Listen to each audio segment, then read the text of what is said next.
Welcome back, everyone. This is MandoAllDay back with another video. And in this video, I'll be doing an overview of Batman Beyond the White Knight hardcover. I'll be talking about a little bit of the story, the art, and of course, if it's worth your purchase or not. Before we get started, make sure you hit the subscribe button to not only support the channel, but to keep up to date and watch videos like this. So let's take a look front of the dust jacket, the spine, the back. Show you a full spread image of the art.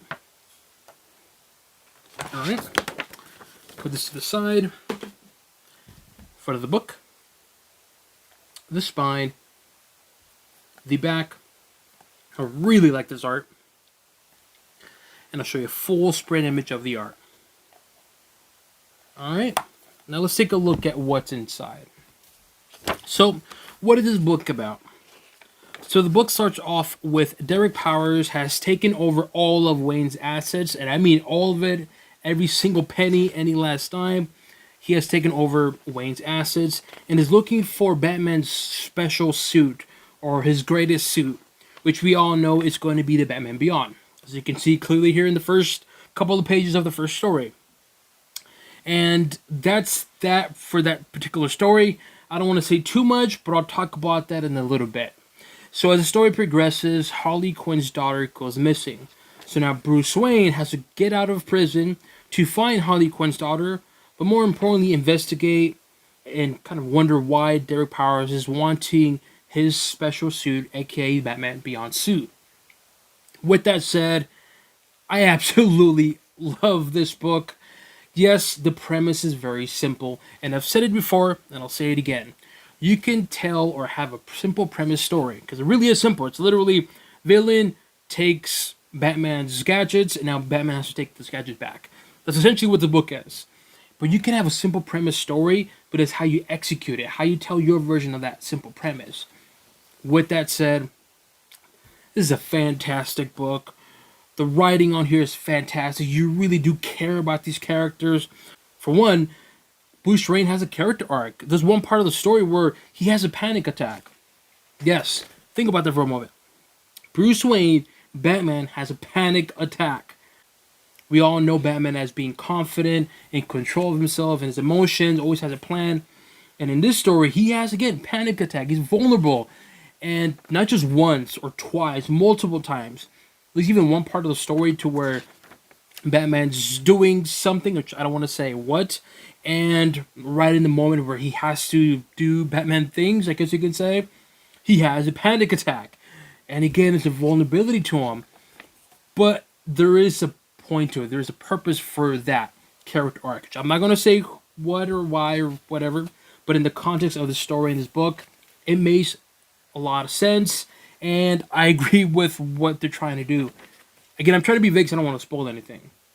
But there's also character arcs with a lot of characters. You got Barbara Gordon, you got Dick Grayson, Jason Todd. There's other characters as well too, which I'm like, oh, okay, I didn't expect this. And that's what I like about it, is that you see more of the character development of each characters, you appreciate them more, and you really feel for them. You really like, I don't want to say too much, but there's one part of the story to where a character becomes very vulnerable. I'll say it like that, I want to be vague.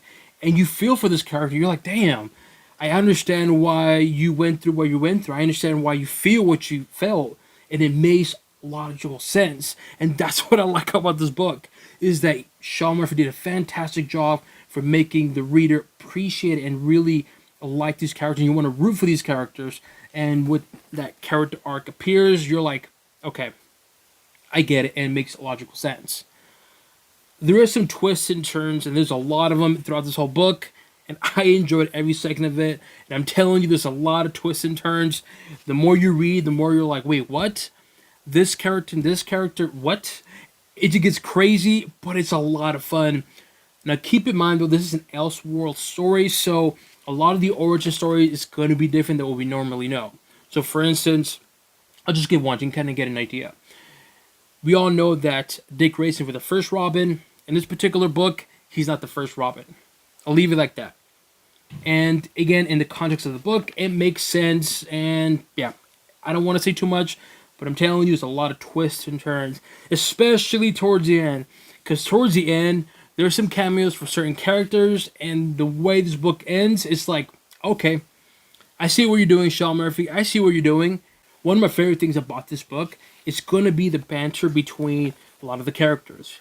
We have Jason Todd, Dick Grayson, Barbara Gordon, Bruce Wayne, but mainly it's going to be about Bruce Wayne and another character, which I don't want to say it'll spoil it, but it's another character that appears to where the banter between Bruce and this other character, top notch. It's funny, it's a bit of sense of humor. Now, one thing that I gotta give credit to where credit's due is the villain. The reason behind Derek Powers' motivation to get the power suit, I'm not gonna say why, but it makes sense in the context of what he's doing. And I like that because a lot of the times with these superhero books, they're all about the villain wants his power. The villain wants to destroy the world. But the question is why.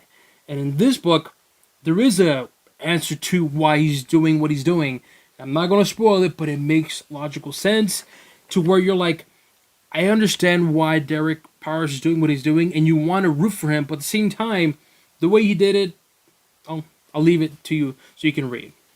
So there's a motivation to the villain. Now, of course, the question a lot of people are going to be asking, do you need to have prior knowledge? Yes, you do. You have to read the other 3 books.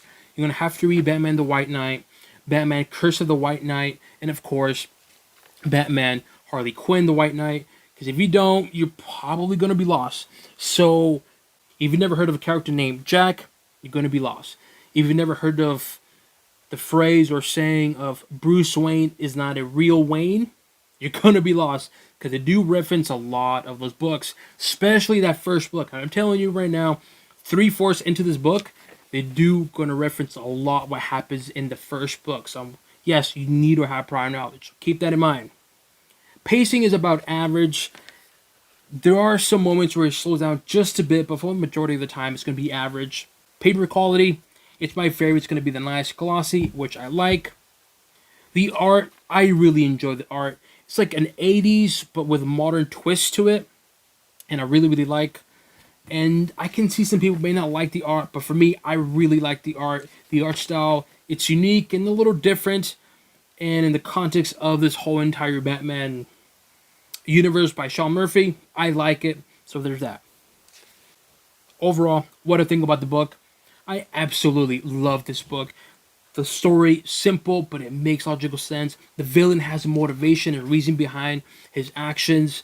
There's character arc for a lot of the characters. The banter between each characters. The list goes on and on and on. So, of course, I give it a thumbs up. I fucking love this book. It's a fantastic book. I read this in one sitting, and I enjoyed every page. It is a great, great, great, great story. With a great character development, as mentioned.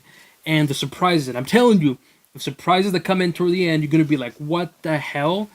And I enjoyed every page. So once again, what do I give Batman Beyond the White Knight? I gave it a thumbs up for me.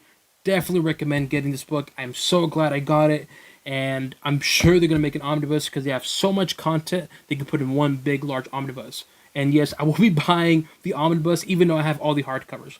But I don't care because at the end, I really enjoyed this whole entire series. So again, I give it a thumbs up for me. Let me know what you guys think. Have you read this book? Do you plan on reading this book? Leave it in the comment section below. As always, make sure you hit the subscribe button, turn on the support channel, but to keep up to date and watch videos like this. It includes an overview of Batman Beyond the White Knight hardcover, and on to the next one.